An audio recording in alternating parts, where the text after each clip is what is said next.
Hello tout le monde, j'espère que vous vous portez bien. On se retrouve aujourd'hui pour une nouvelle série de vlogs et je vous emmène avec moi pour la découverte de la Martinique. Dans cette vidéo, je vais vous parler du voyage, du logement et des transports et je vais vous faire une petite aparté à la fin sur ce que je vous conseille de mettre dans votre valise pour y aller. Donc si ça vous intéresse, je vous laisse regarder la suite de la vidéo. Et n'oubliez pas de liker la vidéo et de vous abonner à ma chaîne si ça n'est pas encore fait. Ça permet vraiment de m'encourager. Allez, c'est parti! On s'est envolé pour la Martinique en novembre 2022 et c'était au début du mois de novembre pour une dizaine de jours. Donc on est parti avec la compagnie Air France et on en a eu pour 8h30 environ d'heures de vol. Donc on était parti à 11h45 de Paris et on arrivait vers 15h30 heure locale. Au niveau des restrictions sanitaires, on n'en a pas eu. On n'avait pas besoin de tests ou autre que ce soit pour le départ ou l'arrivée. Durant le vol, on vous remet un plaid et un casque. Vous avez d'ailleurs pas mal de films à regarder pour vous occuper. Vous avez également un repas, donc on avait le choix entre du poulet et un plat de pâtes avec du taboulé en entrée et un gâteau au chocolat pour le dessert qui au passage était très bon. Et on vous donne également une sorte de goûter quelques heures après avec des fruits secs, un yaourt et une sorte de muffin.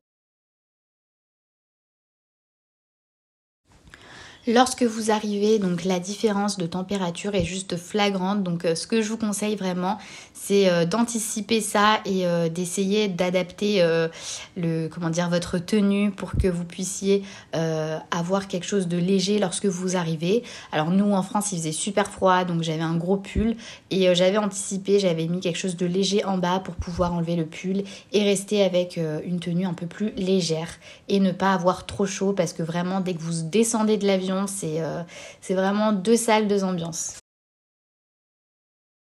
Pour vous déplacer en Martinique, ce que je vous conseille, c'est la location de voiture. Ça vous permettra de pouvoir visiter l'île sereinement et à votre rythme. Donc nous, on a loué une voiture un mois environ avant notre départ et on est passé par l'agence de location Sixt. Lorsque vous sortez de l'aéroport, les agences de location se trouvent juste en face. Et une fois que vous avez réglé et signé votre contrat, on vient vous chercher en navette pour aller récupérer votre voiture. Au niveau du prix, on a payé 285 € environ pour 10 jours. Alors c'est vrai que pour les locations, que ce soit de voiture ou logement, c'est pas ce qu'il y a de moins cher là-bas. Et on a eu comme voiture une Clio 5 manuelle qui était plutôt pas mal.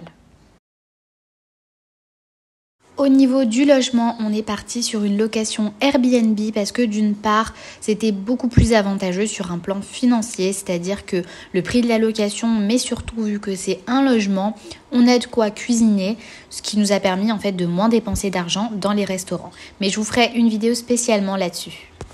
Notre Airbnb était situé dans le quartier La Trinité, c'est à 30 minutes environ de la capitale Fort-de-France. C'est situé dans le nord-est de l'île. Alors l'idéal pour éviter de perdre du temps sur la route, c'est de partager votre séjour en deux et de louer un Airbnb dans le nord pour la première partie de votre séjour et dans le sud pour la deuxième partie, ou inversement. Et on commence avec le house tour. Donc lorsque vous entrez, vous avez dans un premier temps la chambre, donc sur la droite, qui est une chambre assez spacieuse avec un grand lit double. Vous avez même une clim, donc ça c'est pas négligeable, surtout quand il fait chaud la nuit. Et donc là, on a la fenêtre avec une moustiquaire. Donc ça non plus, c'est pas de refus aux Antilles. Et dans la chambre, on a un grand placard pour pouvoir ranger toutes ses affaires. Vous avez même un sèche-cheveux et des serviettes. D'ailleurs, ça, c'est pas tous les Airbnb qui mettent à disposition des serviettes. Donc, c'était top. Et on a une planche à repasser.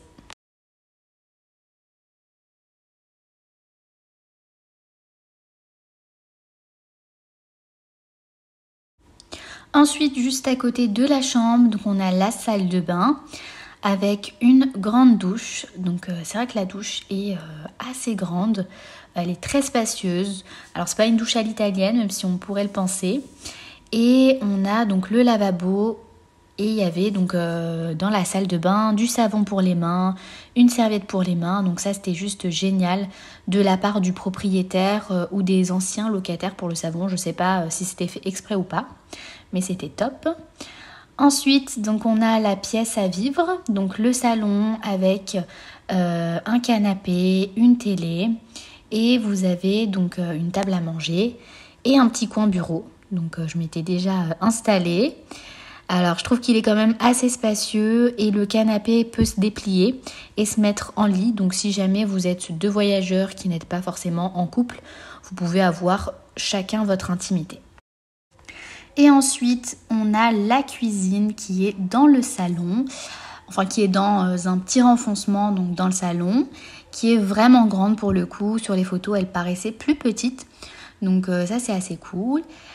Donc, dans la cuisine, on a un micro-ondes, un four, vous avez dans les placards de la vaisselle, donc vous avez des assiettes, des verres, des tasses, donc bon, il y a vraiment de quoi faire.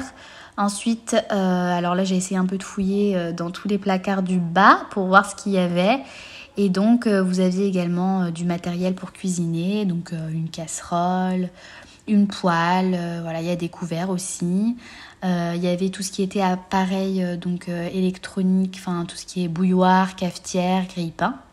Donc ça c'est plutôt bien. Et sur le plan de travail, il y avait même quelques condiments, comme dans les placards, donc qui étaient laissés. Donc vous aviez du riz et haricots verts, je crois, dans les placards. Et sur le plan de travail, donc il y avait de l'huile, du sel et du vinaigre. Donc voilà pour la cuisine. Et ensuite, il y avait le frigo. Donc pareil, là aussi, il restait encore des choses dans le frigo et dans le congèle qui étaient laissées. Et ensuite, donc la terrasse qui est vraiment très très grande. C'est vrai que lorsqu'on est arrivé, alors il faisait nuit donc on voyait pas forcément la vue de la terrasse, mais déjà on pouvait se rendre compte qu'elle était quand même assez spacieuse. Donc il y avait 2 transats, un étendoir à linge et vous avez même un hamac qu'on a découvert le 3e jour de notre séjour. Et je vais vous montrer la vue le jour qui est beaucoup plus intéressante. On a une vue sur la mer et j'allais dire un rocher, mais non, c'est un gros rocher alors. Donc une espèce de montagne en plein milieu de la mer. Donc la vue est juste magnifique, vraiment sublime. Ça fait vraiment tout son charme. Donc voilà, installé sur le hamac, je peux vous dire, ou alors sur les transats, je peux vous dire que c'est vraiment très dépaysant. Et on finit maintenant avec ce que je vous conseille de prendre avec vous dans votre valise. Donc on commence avec l'un des indispensables à emporter avec vous. Donc c'est un anti-moustique. Alors ça c'est la première chose que l'on m'a recommandé de prendre pour mon voyage en Martinique. Et d'après les avis sur internet, je me suis dirigée vers la marque 5 sur 5 qui est plutôt efficace. Et donc voici le spray anti-moustique que j'ai acheté qui était plutôt efficace, même si on ne l'a pas vraiment beaucoup utilisé étant donné qu'on en avait très peu dans l'appartement. Mais c'est vrai qu'à chaque fois qu'on avait besoin et qu'on l'appliquait, c'était quand même vachement efficace. Le second indispensable selon moi, c'est le kawaii. Donc selon la période à laquelle vous partez, vous pourrez être confronté à des pluies ou c'est plutôt des averses parce que là-bas quand il pleut, c'est pas à moitié. Donc même si en général ça ne dure pas très longtemps, je vous conseille tout de même d'avoir un kawaii facile à transporter pour le glisser dans votre sac. Comme ça, vous êtes paré à toute éventualité.